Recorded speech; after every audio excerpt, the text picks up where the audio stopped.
다 함께 찬송가 321장 날 대속하신 예수께 함께 찬양하겠습니다. 321장입니다.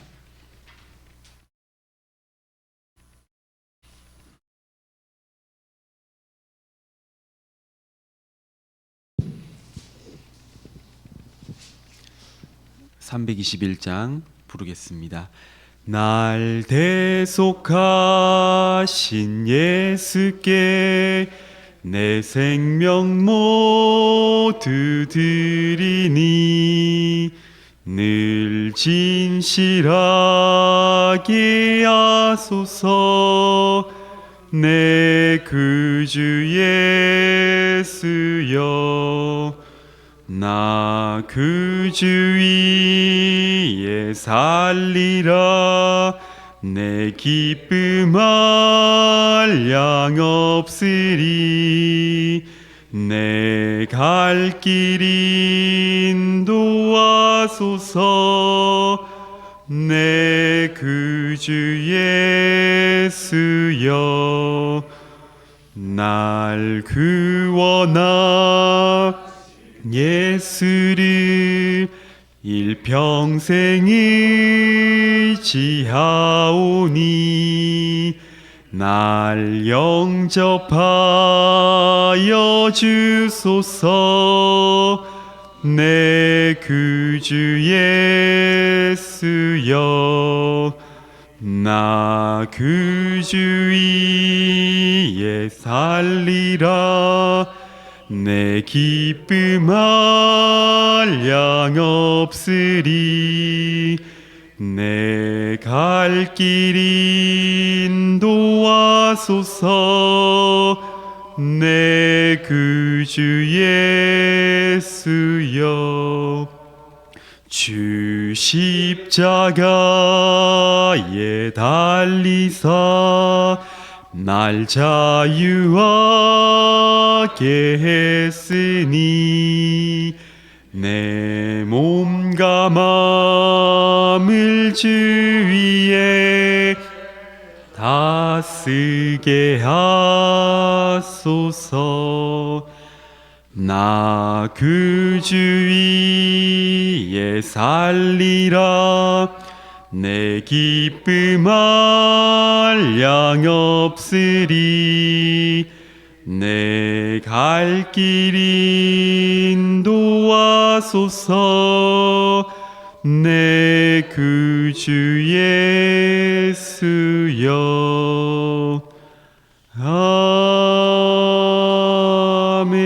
아멘. 다 함께 사도신경 하심으로 신앙 고백 드리겠습니다. 나는 전능하신 아버지 하나님 천지의 창조주를 믿습니다. 나는 그의 유일하신 아들 우리 주 예수 그리스도를 믿습니다. 그는 성령으로 잉태되어 동정녀 마리아에게서 나시고 본디오 빌라도에게 고난을 받아 십자가에 못 박혀 죽으시고 장사된 지 사흘 만에 죽은 자 가운데서 다시 살아나셨으며 하늘에 오르시어 전능하신 아버지 하나님 우편에 앉아 계시다가 거기로부터 살아있는 자와 죽은 자를 심판하러 오십니다. 나는 성령을 믿으며 거룩한 공교회와 성도의 교제와 죄를 용서받는 것과 몸의 부활과 영생을 믿습니다. 아멘. 오늘 우리가 읽을 하나님의 말씀은 요한복음 13장 18절로 30절까지의 말씀입니다. 요한복음 13장 18절로 30절까지의 말씀입니다.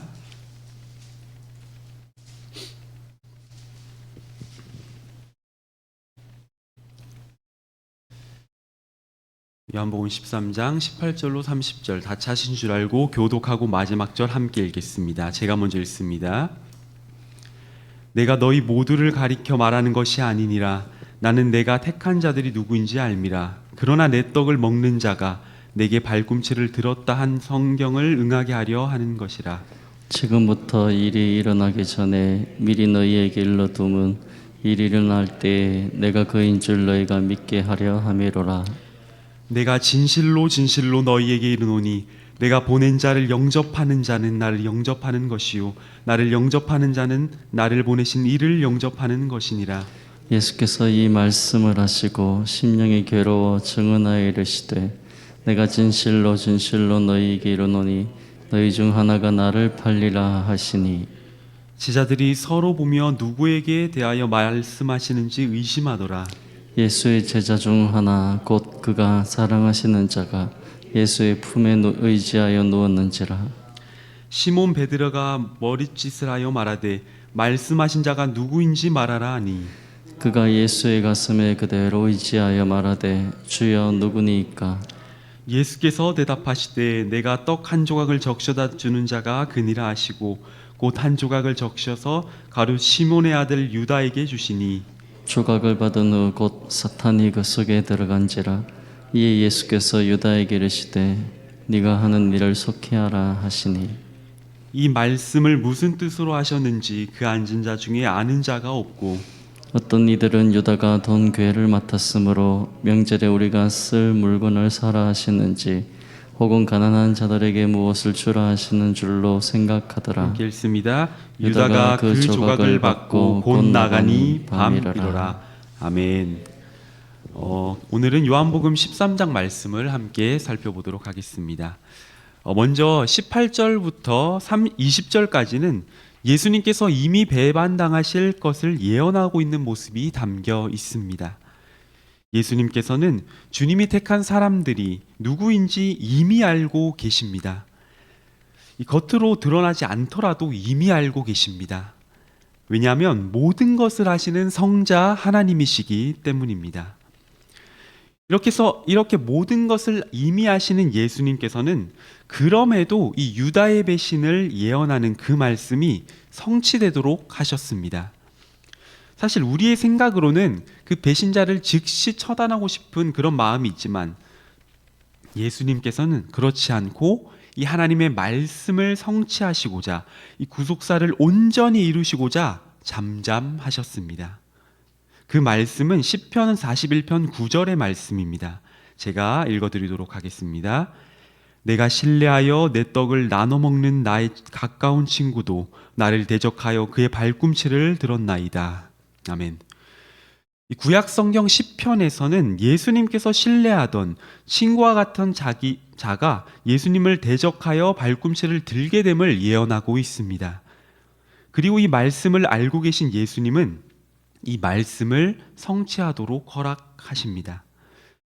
예수님께서 이 구약을 성취하시면서 특별히 미리 일어날 일들을 제자에게 알려주고 계십니다.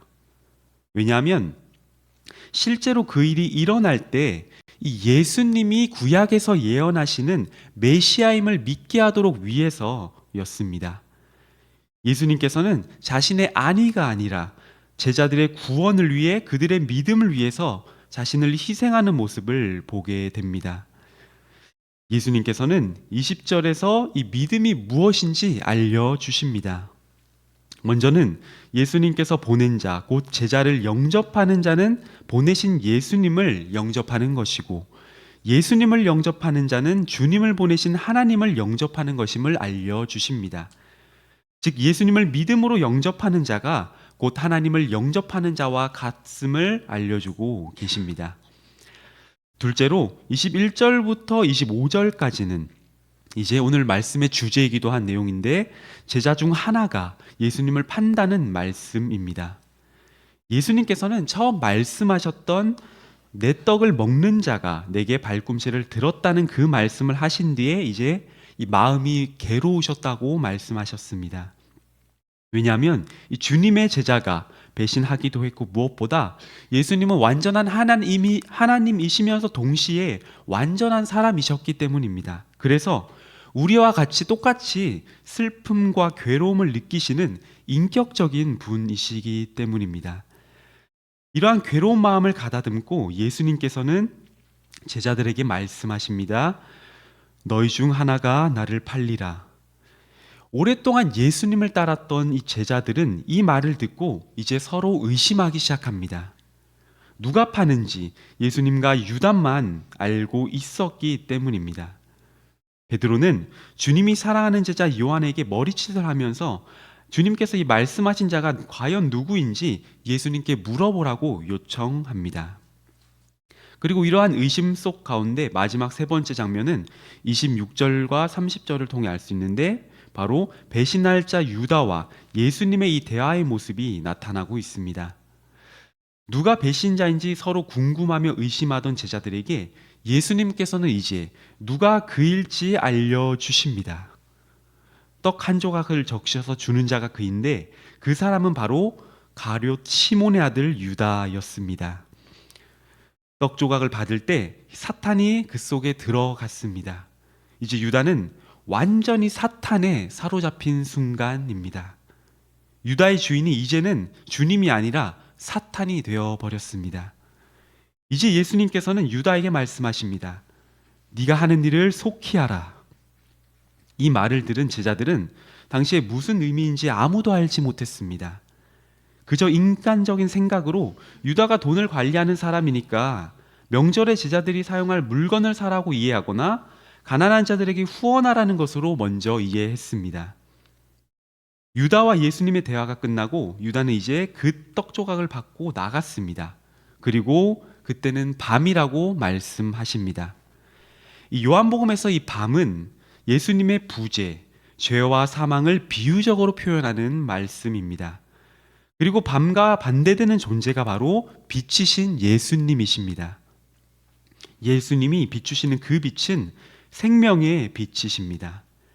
이러한 맥락에서 유다가 떡 한 조각을 받고 나갔을 때 밤이라는 것은 이제 유다는 더 이상 빛이신 예수님과 동행하지 않는 것을 오늘 말씀을 통해서 알려주십니다. 이제 유다는 생명의 길이 아닌 사망의 길, 사탄의 길로 빠져버렸음을 알려주고 계십니다. 우리는 오늘 들은 말씀을 통해서 몇 가지 사실을 이제 마음에 담아가기를 원합니다. 첫째로, 예수님께서는 구약의 온전한 성취자이십니다. 예수님께서는 본문의 시편 말씀뿐만이 아니라 사실 모든 구약 성경을 온전히 이루신 성취자이십니다. 왜냐하면 우리는 도무지 온전히 순종할 수 없는 그 율법을 대신 순종하심으로 우리에게 구원을 주시기 위함이셨습니다. 그 성취의 절정은 십자가의 돌아가심과 부활 사건입니다. 이 사건을 통해서 예수님만이 율법을 온전히 이루실 구원자, 죽음과 부활을 승리하신 그 구주이심이 증명되셨습니다. 이 놀라운 주님의 은혜를 기억하시면서 지금 우리가 구원받아 누리는 이 기쁨과 평안은 거저 주어진 그러한 것이 아니라 예수님의 희생적인 삶이 있었기에, 십자가 대속 사건이 있었기에 가능했던 은혜임을 늘 기억하시면서 그 주님을 사랑하며 순종하며 나아가시는 저와 여러분 되시길 소망합니다. 마지막 둘째로, 예수님께서는 그분의 제자를 사랑하십니다. 사랑하는 제자들에게 이 중에 배신할 제자가 있다는 그 말씀을 하실 때 예수님께서의 마음은 괴로우셨다고 말씀하셨습니다. 이 괴로움은 예수님 자신이 잡혀가서 죽게 되는 그러한 괴로움이 아니셨습니다. 사랑하는 제자가 주님 곁에서 떠나게 되었다는 그 사실에 괴로우셨다는 것입니다. 특별히 예수님께서는 제자를 사랑하심을 본문의 말씀 속에서도 확인할 수 있습니다. 23절에서 그가 사랑하시는 자라는 표현을 보면 알 수 있듯이 예수님께서는 제자를 사랑하십니다. 제자가 빛이신 예수님으로부터 멀어지는 것을 몹시 괴로워하십니다. 이렇게 제자를 사랑하시는 예수님께서는 오늘날 우리도 사랑하십니다. 사랑하시기에 이 시간 이 자리로 인도하셨습니다. 우리를 사랑하시는 그 예수님의 마음을 이제 우리도 깊이 묵상하기를 원합니다. 예수님께서는 그분의 제자가 어둠의 길로 가는 것을 괴로워하십니다. 이 예수님의 마음을 묵상하시면서 이제는 죄악된 길로 나아가는 것이 아니라 늘 주님 안에서 빛의 길로, 생명의 길로 나아갈 수 있도록 늘 우리를 인도하시는, 세임 주시는 그 성령님을 기도로 의지하며 나아가는 저와 여러분 되시기를 주님의 이름으로 간절히 소망합니다. 기도하겠습니다. 하나님 아버지, 예수님께서는 자신의 안위를 모두 버리고 우리를 구원해 주시고자 배신과 사로잡힘에 응하셨습니다. 십자가에 죽기까지 희생하며 대속을 이루셨습니다. 우리를 사랑하시는 예수님, 이 사랑을 잊지 않도록 우리 마음에 은혜 내려 주시옵소서. 주님의 길로 늘 걸어갈 수 있도록 우리의 마음과 생각과 뜻을 말씀으로 붙잡아 주시옵소서. 감사드리며 예수님의 이름으로 기도드립니다. 아멘. 주기도문 하심으로 예배 마치도록 하겠습니다.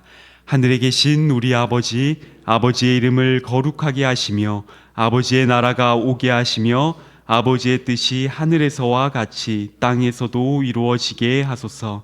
오늘 우리에게 일용할 양식을 주시고 우리가 우리에게 잘못한 사람을 용서하여 준 것 같이 우리 죄를 용서하여 주시고 우리를 시험에 빠지지 않게 하시고 악에서 구하소서.